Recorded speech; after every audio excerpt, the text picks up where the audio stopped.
Hello, my name's Cliff Freilich. I'm the Executive Director of Cinema St. Louis, and we are the presenters of the 29th Annual Whitaker St. Louis International Film Festival. We are joined, I'm happy to say, by one of our directors this year, the great documentary Revival, Josefina Rotman Lyons, who is going to talk a little bit about the origins of the project and other aspects. So welcome, Josefina. Thanks, Cliff. Thanks for having us, and thanks for having our film in your wonderful festival. Well, we're really happy to do so. It's a terrific film. I think people are going to get a lot of pleasure out of it. Unfortunately, a lot of documentaries don't necessarily, they certainly tell you a lot of information. You learn a lot, but you don't necessarily enjoy the experience because it can be pretty grim.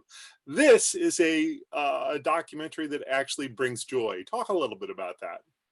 Yes, yes. I mean, I obviously was not planned to happen during this horrible time during a pandemic, but I can see how it's a moment where we need joy.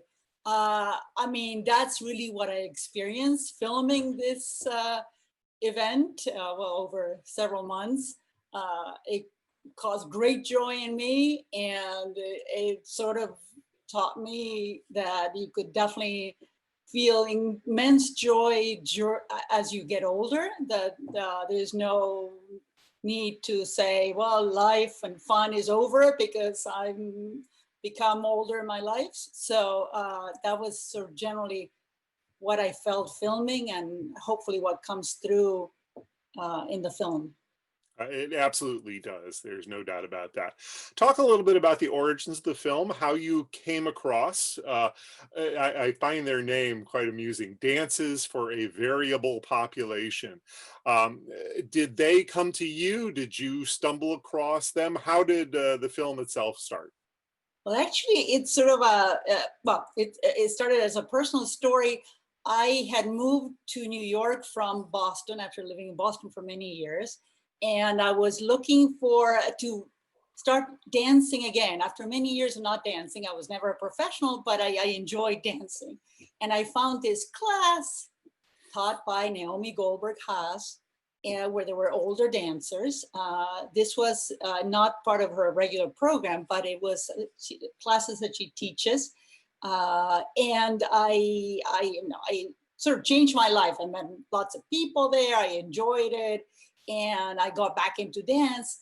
But I remember one day after class, her saying, oh, I'm involved. I've just started this project through my nonprofit DVP, Dances for a Variable Population, where I'm going to be bringing together all these legendary choreographers, and someone should be filming this. She sort of said it. And I was like, immediately, I was looking for a project to do, and it was, yes, I kind of raised my hand. And I started talking to Naomi, and eventually she gave me permission to film her whole project with no supervision, no involvement. So it was completely, I had free reins, and she never saw the film until after it was done. But that's sort of the genesis of this. What's your filmmaking background? What had you done previous to this? I mean, this is my first film. So despite being older myself, so I was a lawyer for a while, worked with nonprofit organizations, doing sort of pro bono legal work, and got very involved. Obviously, love the arts. And I was just done with being a lawyer at one point and thinking about what to do next. And I remember a good friend sort of suggesting, oh, I think you would be a good documentary filmmaker. It was just like that little spark. And I, at the time, was like, yes, this makes sense. I love film, I love the arts, I love storytelling, I love technology, even technology. So I started taking classes in Boston at the time. And then later when I moved to New York, then worked with a couple of filmmakers, assisting them, and eventually came across this project. So you plunged in to make a feature film right away. You didn't make a short prior to this? Did not. I just for classes I had done small things, but I thought about doing a short, but there was just so much material as it is. It just, you could obviously have several documentaries on each of these characters, on each of these choreographers. But so, yes, so I jumped right in, a team of two. Well, that's what you have to do as a documentarian, obviously. When a subject presents itself and you think it's going to make a good film, you can't hesitate. You have to move forward no matter what. So, congratulations that this would be your first effort out of the box. Quite impressive. You referenced the fact that you could have actually spun off any number of films because there are so many great stories contained within Revival. I have to say, the running time of this is really tight. It's 65 minutes, Yeah. and this is a very rare film. I don't say this about many, where he said, "I wish it were a little longer." uh, give a little bit of your thoughts. Was this deliberate because you were hoping to perhaps find a home on, PBS, on television, and that's the more appropriate running time? I think so. I think I wanted to have some flexibility with what to do with a film. And also, I mean, to tell you the truth, I wasn't quite sure at the time that it would really grab people's attention for that long. I mean, I'm being honest, I didn't know how it would come across. So maybe part of me was being scared of of this film. Uh, yeah, no, I can see it definitely could have been longer, and yeah, it could have been a short as well, but then really focused. Well, one thing that my one small disappointment was the fact that we don't hear as much from the participants, the older folks who are non-dancers who are participating in this. And I was wondering what the decision making there was as to whether or not you were tempted to sort of like follow them home, a handful of them, find more about their lives and how the impact of this particular event on their lives. Did you do any of that and then just found it just didn't work? No, I actually did not. It's just because we were overwhelmed with so much material. I mean, each choreographer had so much to tell, and so much, and then each of these individuals as well. So at the time, I mean, originally I also wasn't quite sure. As you know, with documentaries, you don't know what the focus will be. So I was just trying to document this amazing event and what I felt there and what I saw, but I wasn't sure which way I was going to go. Mhm. So maybe if I had more material on the on the participants, it may have gone one way. So yeah, it was just And perhaps more than a two-person crew. It would have been necessary to have more than just you. but not a bad idea for a follow-up. Well, I also was curious. We obviously see the evolution of these dances that are going to be presented to the public, which we see at both the beginning and the end of the film. But then there's also that special dance that is sort of made for the participants exclusively. Was that an idea of yours? Did they come up with it?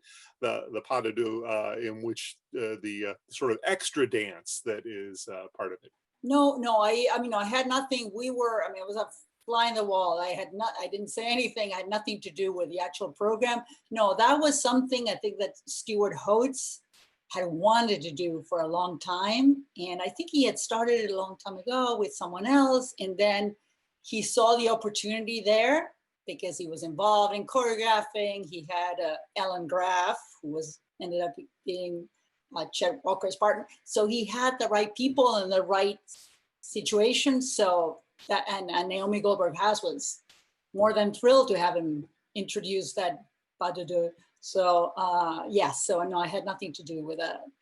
It was for Yeah, well, it was a nice little bonus, so to speak, in the film.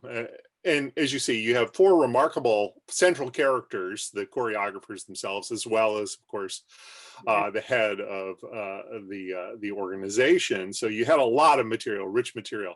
Can you give us a little update with regard to the choreographers in particular? Obviously Stewart in particular is he's getting up there. He's in his early 90s right now, right? 95, 95. turned 96 in November. So Oh, 3 years since the film, and plus, so how is everybody doing? yeah, I mean, in general, the program itself, that was revival, let's call it one.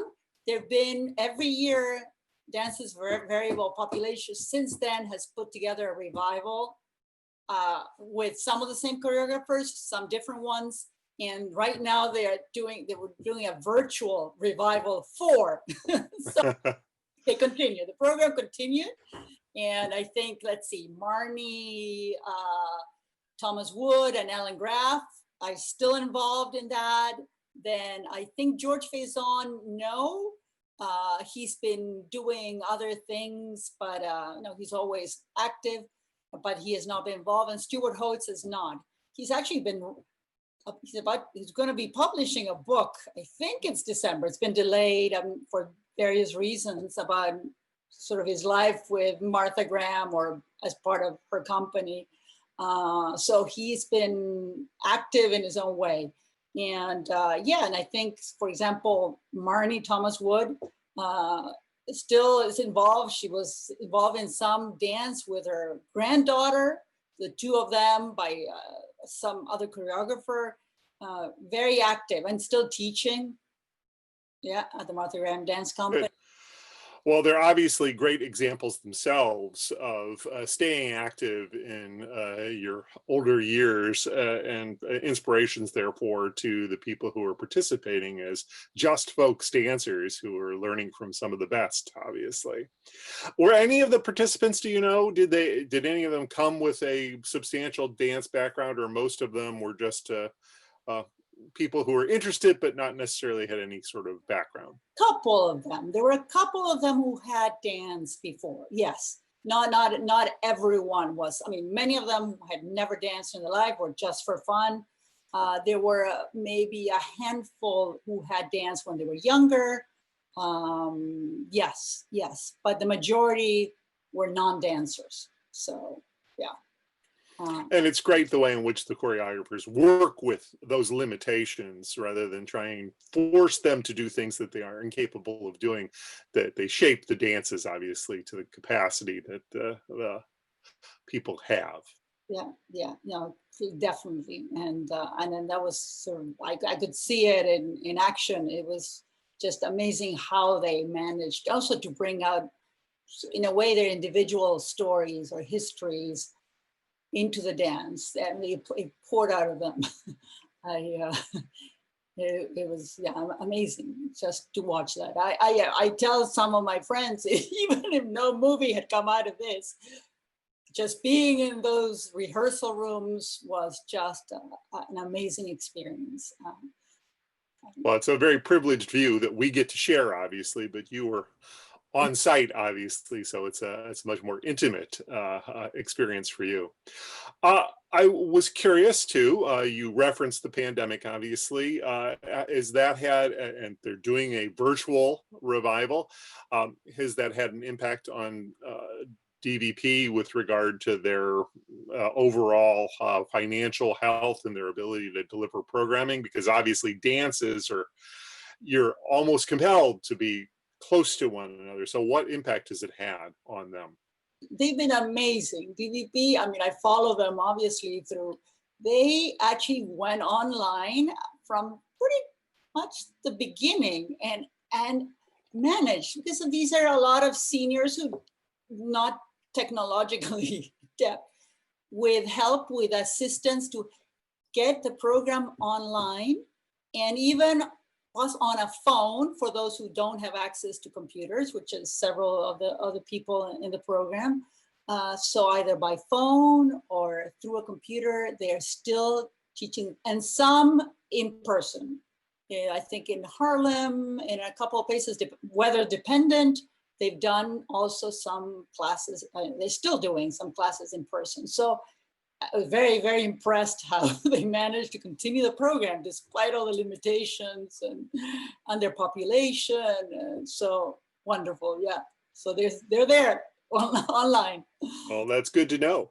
One little oddity, when I was watching the film during the performance, the public performance outside, I thought I spotted, and I wanted to know whether or not I was accurate, with Mandy Patinkin. Was he one of the Yeah, my little cameo. I couldn't resist it. I was going to almost include it in my description and resist it because I thought, well, maybe I'm wrong. I don't want to. I don't want to put it out in public without knowing for certain. Mandy's wife is on the board of Dances for a Variable Population, so they're great fans of Naomi Goldberg Haas, and I think friends as well. So yes, I didn't know until actually I wasn't even aware he was there until I saw it in the footage. Oh, Yes. you missed your opportunity. You could have done an interview with him too. Although that would have sort of interrupted the flow. Yeah, obviously, it's all participants. Uh, all right, well, great. Do you have any projects lined up? Obviously, again, it's a challenging time for any documentary filmmaker right now. But do you have something that it's percolating, or that you're actually actively working on? No, I have lots of thoughts, but at this point, I'm still focused on getting this film seen and just thinking about sort of distribution. How do I even eventually, to shown at different, maybe either dance companies, senior centers, conferences. I mean, to have people hopefully enhance people's lives in some way, inspire them. If not through dance, it could be painting, it could be, I mean, any sort of creative endeavor, or anything you feel joy doing. So yes, that's. Yes, I often tell filmmakers, particularly documentarians, but really any filmmaker, as hard as it is to make the film, getting it seen is even harder, and so therefore it becomes a job unto itself. So yes, you're right to focus your energies on getting Revival out there into the world. Yeah, at a difficult time, of course, but. All right. Well, thank you so much, Josefina. I really appreciate you taking the time to share some thoughts about your movie. Uh, thanks again for sharing the film with us. Thank you so much, and I look forward to having Revival in your festival. All right, thank you. Bye-bye.